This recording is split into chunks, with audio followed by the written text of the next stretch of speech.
So I want to talk about something that most parents don't admit out loud, and that is, well, your boundary was really solid until your kid cried or screamed or fell apart. And then suddenly that boundary feels impossible to hold. So you start negotiating, you're explaining, you're making exceptions, or you're just giving in because you're like emotionally done. Your capacity, it checked out a long time ago. And so like, I want to tell you that you're not just a pushover. And you don't not know how to parent. It's just that you were never taught how to set a boundary that is actually going to communicate to your child's brain and uphold the capacity that you currently have. So I'm going to help you out. Parenting is not about being a robot. You love your kids. You want connection.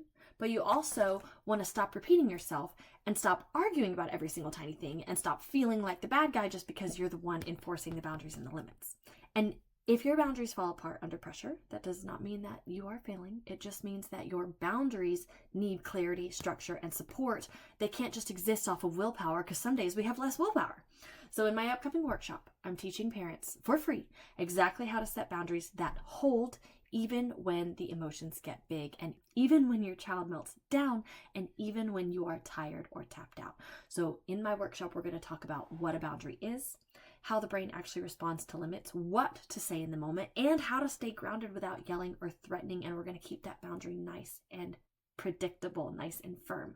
So if you're nodding along with me right now and you're thinking, oh yes, that's me, I feel I lose capacity and the boundary just checks out the window, then I want you to save your spot through the link in my bio, and we're going to make boundaries feel really doable. And when you attend live, you get invited to another hour that is just a live Q&A. It will not be recorded. It is specifically going to talk about what to do when your kids are physically aggressive and you have to hold a boundary, or when they're saying really ugly things and you need to hold a boundary. Like, what do we do then?